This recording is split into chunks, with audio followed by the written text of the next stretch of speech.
शुरुआत के शर्मा जी आपसे। आज आपके एक सांसद ने फिर नेहरू जी को घसीट दिया कि इस पूरे हालात के लिए नेहरू जी जिम्मेदार हैं। अब सवाल ये उठता है, जब 9 साल से आप सरकार चला रहे हैं, मणिपुर में भी आपकी सरकार है, यहां भी आपकी सरकार है, तो नेहरू पर दोषारोपण कितना उचित है? नहीं, देखिए, जब आप विस्तार से चर्चा करेंगे तो निश्चित रूप से दीपक जी ये चर्चा तो आएगी कि ये जो विवाद है पूरा वहाँ पर, क्योंकि वो विवाद जो बनी है, आपको इसकी हिस्ट्री जानकारी में है ही है, आप तो काफ़ी सीनियर जर्नलिस्ट हैं, कि अभी अभी एक हाईकोर्ट का जो फैसला आया था उसके बाद से वहाँ पर ये जाति संघर्ष बढ़ा है।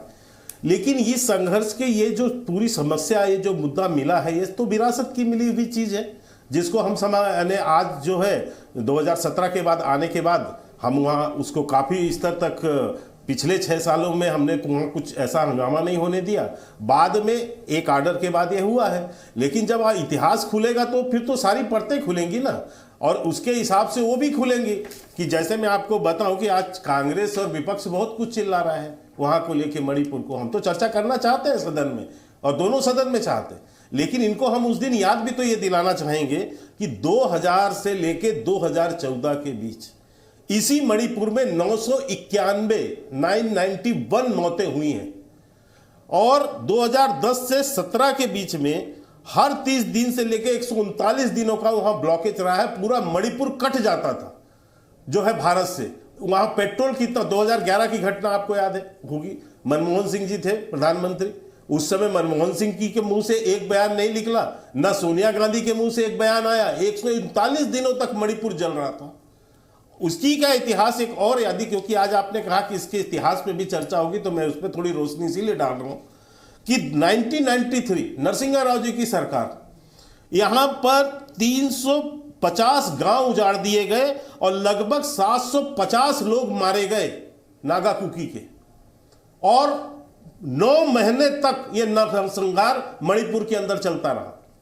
यही कांग्रेस की सरकार थी, चुप्पी बांध के बैठी रही, कुछ नहीं बयानबाजी उस समय होती थी, और उस समय इनको नहीं लगता था कि मणिपुर में ये हिंसा हो रही है। मैं मानता हूं आज जो वहां हिंसा हुई है बहुत दुर्भाग्यपूर्ण है, और निश्चित रूप से हम बहुत जल्दी, जैसे ही घटना हुआ, महीने 1.5 महीने के अंदर अंदर उनको कंट्रोल किया। आज वहां लगभग जो है स्थिति शांतिपूर्ण बनी हुई, जैसा आपने भी अपनी रिपोर्ट में बताया। तनाव जरूर है, लेकिन स्थिति शांतिपूर्ण बनी हुई है, घटनाएं हुई हैं, हिंसा हुई है, इसमें हम कोई दो मत नहीं। लेकिन आप यदि देखेंगे तो ये पूरी देर जो हमको विरासत में मिली है, जिसको हम निपटा रहे हैं। आज पूर्वोत्तर राज्यों में क्या क्या नहीं होता था, आज कितने वहां हमने समझौते किए। तो इस तरह से आप देखें तो ये पूरा जो विवाद है इसका जड़ शुरू से आता है, लेकिन हम उसमें भी नहीं जाना चाहते। लेकिन आज जो आप इतना जो उछल रहे हैं कि इतना कुछ हो गया, आप प्रधानमंत्री जो शब्द आ रहा है वो बोल रहे हैं, कोई लिमिट आपने नहीं छोड़ी माननीय प्रधानमंत्री जी के ऊपर, तो आपको एक आईना तो दिखाना पड़ेगा ना। 9 से 91 मौत यहां नहीं होती है दीपक जी, और एक ही घटना में 750 9 महीने तक मणिपुर जलता रहे और यहां मुंह बांध के लोग बैठे रहे, तो ये भी कोई यानी ऐसी कोई घटना नहीं थी। तो आज यदि ये स्थिति बताना चाहते हैं तो हम इनको सदन में आईना भी दिखाएंगे। हम सदन में पूरी तरह हम जो है बहस करना चाहते हैं, और पहले दिन से हम कह रहे हैं, माननीय प्रधानमंत्री जी ने पहले दिन अपना जो है आक्रोश भी व्यक्त किया, क्रोध भी व्यक्त किया, और सारी चीजें उन्होंने कही कि जांच भी होगी और जो है जो दोषी है उनको हम सजा भी देंगे।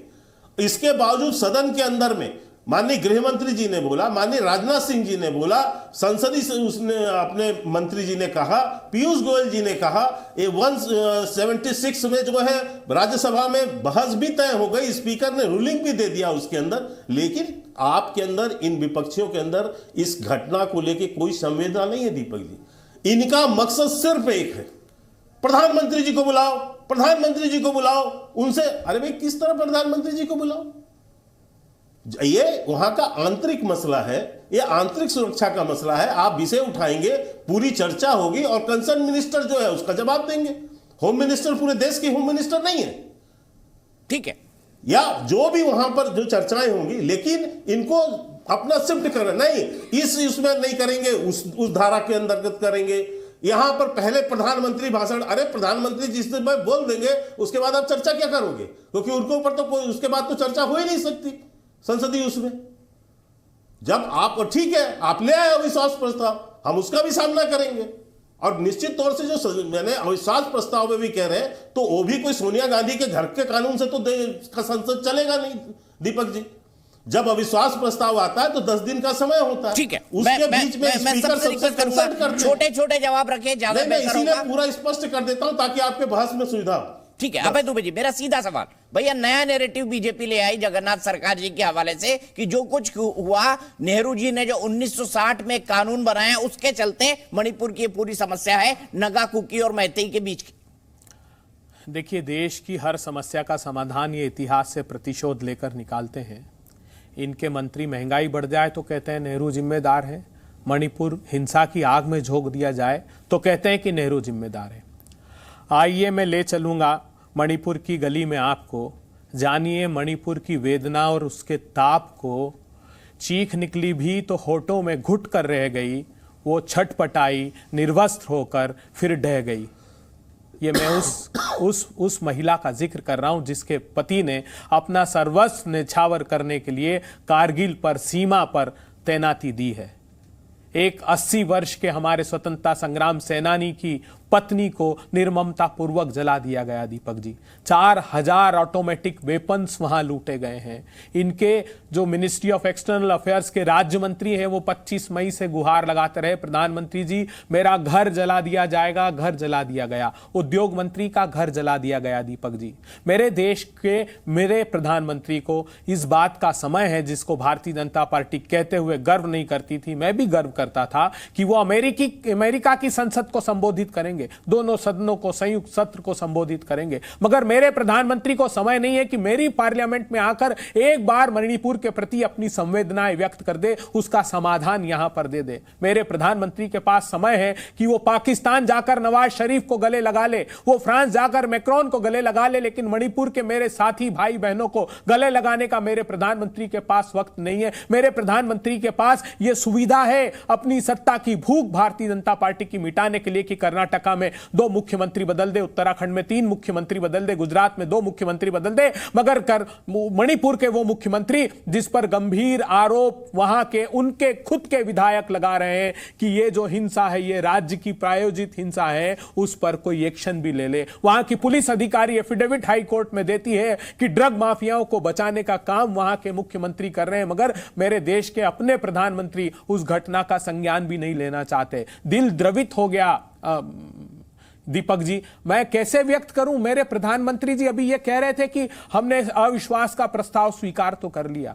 अरे राज्यसभा में अगर हमने रूल 267 में आपको यह प्रस्ताव दिया है चर्चा का, जिसमें वोटिंग होगी, जिसमें प्रधानमंत्री को जवाब देना होगा, तो आपको क्या तकलीफ है। लोकसभा में अविश्वास का प्रस्ताव भारत के संविधान आर्टिकल 75(3) जिसमें सामूहिक जिम्मेदारी मंत्रिमंडल की है, तो सिर्फ लोकसभा में लाया जा सकता है रूल 198 के तहत।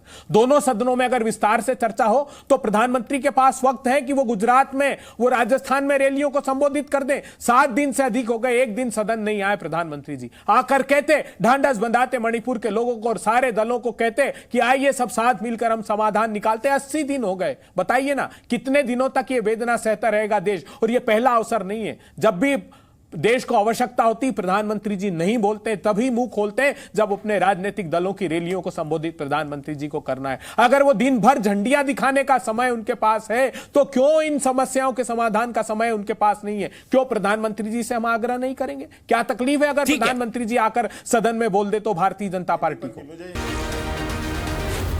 जी न्यूज़।